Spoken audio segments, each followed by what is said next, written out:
Hello, എല്ലാവർക്കും സുഖമാണല്ലോ അല്ലേ? അപ്പം നമ്മളിന്ന് ഉണ്ടാക്കാൻ പോണത് ഒരു തോരനാണ്. മുട്ട ചീര തോരനാട്ടോ ഉണ്ടാക്കാൻ പോകുന്നത്. അപ്പോൾ ചീര തോരനൊക്കെ എല്ലാവരും ഉണ്ടാക്കിയിട്ടുണ്ടാവും. പക്ഷേ നമ്മളിന്ന് ഉണ്ടാക്കാൻ പോണത് മുട്ടയും കൂടി ചേർത്തിട്ടുള്ള ചീര തോരനാണ് കേട്ടോ. അപ്പോൾ ചോറിൻ്റെ കൂടെ വേറെ കറികളൊന്നും ഇല്ലെങ്കിൽ ഈ ഒരു തോരൻ മാത്രം മതിയാവും കേട്ടോ. അത്രയ്ക്ക് ടേസ്റ്റാണ്. അപ്പോൾ അതിനായിട്ട് ആദ്യം തന്നെ നമുക്കൊരു അരപ്പ് റെഡിയാക്കി എടുക്കാം. അതിനായിട്ട് ഞാനൊരു 2 പിടി തേങ്ങ ഒരു മിക്സിയുടെ ജാറിലേക്ക് ഇട്ട് കൊടുത്തിട്ടുണ്ട്.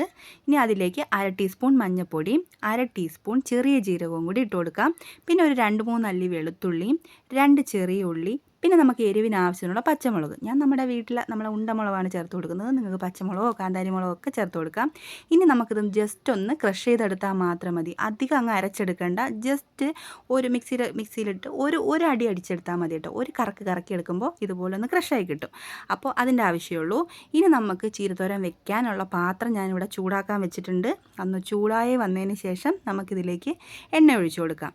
അപ്പോൾ പാത്രം ചൂടായി വന്നിട്ടുണ്ട്. നമ്മളിതിലേക്ക് 1 ടേബിൾ സ്പൂണോളം വെളിച്ചെണ്ണയാണ് ഒഴിച്ചു കൊടുക്കുന്നത്. അതൊന്ന് ഒഴിച്ചു കൊടുത്തതിന് ശേഷം ഇതൊന്ന് ചൂടായി വരട്ടെ. എണ്ണ നന്നായിട്ട് ചൂടായി വരുമ്പോൾ ഇതിലേക്ക് ഒരു അര ടീസ്പൂൺ കടുക് ഇട്ട് കൊടുക്കുക കേട്ടോ.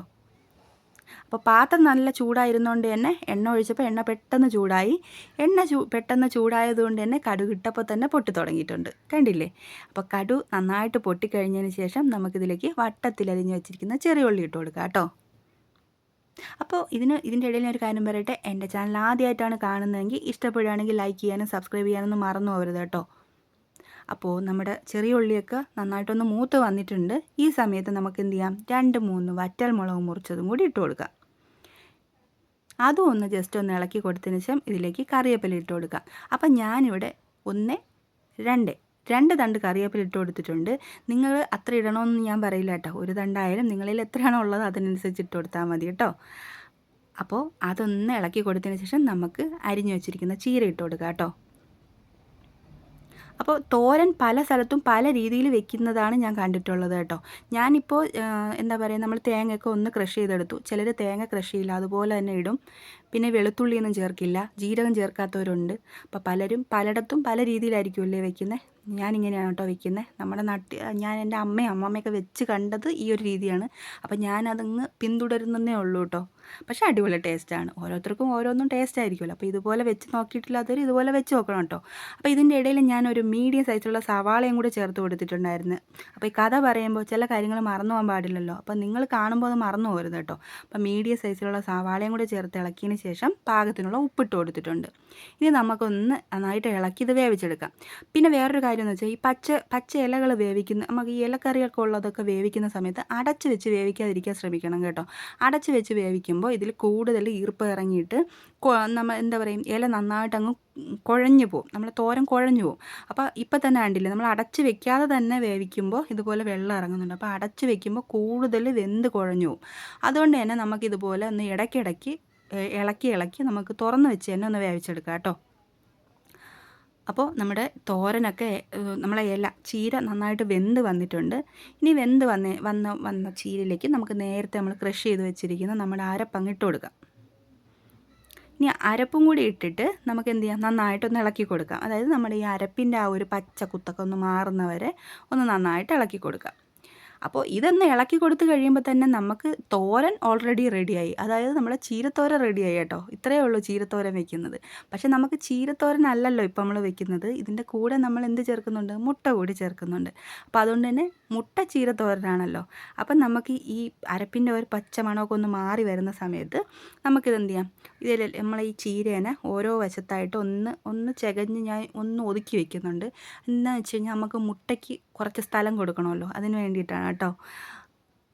അപ്പോൾ അതൊന്ന് സൈഡിലോട്ടൊന്ന് ഒതുക്കി വെച്ചതിന് ശേഷം ഞാനിതിൽ 2 മുട്ടയാണ് ചേർത്ത് കൊടുക്കുന്നത്. അപ്പോൾ 2 മുട്ട ഞാൻ നന്നായിട്ട് മിക്സ് ചെയ്ത് കൊടുത്തിട്ടുണ്ട്. അതിലേക്ക് അങ്ങ് ഒഴിച്ചു കൊടുക്കുന്നുണ്ടേ.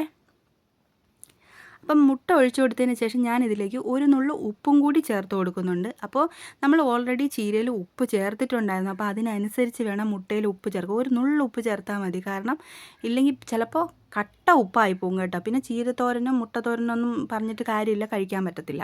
അപ്പോൾ അതുകൊണ്ട് തന്നെ എല്ലാം ഓർത്ത് ശ്രദ്ധിച്ച് വേണം ചെയ്യാൻ.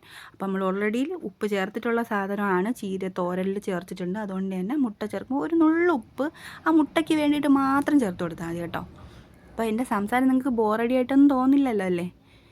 അപ്പോൾ ഇനി ഇത് നമുക്ക് പയ്യെ പയ്യെ ഇതുപോലെ ഒന്ന് ചെറുതായിട്ടൊന്ന് വെന്ത് കിട്ടുന്നവരെ ഒന്ന് ഇളക്കി കൊടുക്കുക കേട്ടോ. കാരണം ആദ്യമേ തന്നെ നമ്മളിത് ഇളക്കി കൊടുത്തു കഴിഞ്ഞാൽ ഈ മുട്ട എല്ലാം കൂടെ പൊടിഞ്ഞങ്ങ് എന്താ പറയുക ചീരയിൽ ഇങ്ങനെ ഒട്ടിപ്പിടിച്ചിരിക്കും. അപ്പോൾ അതൊരു വലിയ ടേസ്റ്റ് വരത്തില്ല. ചെറുതായിട്ടൊന്ന് കടിക്കാൻ കിട്ടത്തക്ക രീതിയിൽ ആക്കുമ്പോൾ ഒരു പ്രത്യേക ടേസ്റ്റ് ഉണ്ടാവും കേട്ടോ. അപ്പോൾ മുട്ടയൊക്കെ ഏകദേശം അത് വെന്തിട്ടുണ്ട്. അപ്പോൾ ഇനി നമുക്കിത് നന്നായിട്ടൊന്ന് ചേർത്ത് മിക്സ് ചെയ്ത് കൊടുക്കാം. അപ്പോൾ ഇത് നമുക്ക് നോൺ സ്റ്റിക്ക് പാത്രം അല്ലാത്തത് കൊണ്ട് തന്നെ ഇത് അടിയിൽ ഇതുപോലെ ഒന്ന് പിടിക്കും. പക്ഷേ കരിഞ്ഞൊന്നും പോകത്തില്ല. നമ്മൾ പെട്ടെന്ന് ഇളക്കി കൊടുത്താൽ മതി കേട്ടോ. അപ്പോൾ അതൊന്ന് കുത്തി ഞാൻ നല്ലോണം ഇതുപോലെ തന്നെ നല്ലോണം ഉരച്ചൊരച്ചൊക്കെ അത് ഇളക്കി എടുക്കുന്നുണ്ട്. അപ്പോൾ ഇത് നിങ്ങൾക്ക് എല്ലാവർക്കും അറിയാവുന്ന കാര്യമാണ്, എല്ലാവരും ചെയ്യുന്നതുമാണ്. എന്നാലും ഞാനിത് ചെയ്യുമ്പോൾ നിങ്ങൾക്ക് വേറെ ഒന്നും തോന്നാതിരിക്കാൻ വേണ്ടിയിട്ട് ഞാൻ പ്രത്യേകിച്ച് പറയുന്നതേ ഉള്ളൂ കേട്ടോ. അപ്പം നമ്മുടെ മുട്ടത്തോരൻ അല്ല മുട്ടച്ചീരത്തോരൻ ഇവിടെ റെഡി ആയിട്ടുണ്ട്. അപ്പോൾ ഇതുവരെ ഇങ്ങനെ വെച്ച് നോക്കിയിട്ടില്ലാത്തവരാണെങ്കിൽ ഇനി ഇതുപോലെ ഒന്ന് വെച്ച് നോക്കാൻ മറക്കരുത്. അടിപൊളി ടേസ്റ്റാണ്.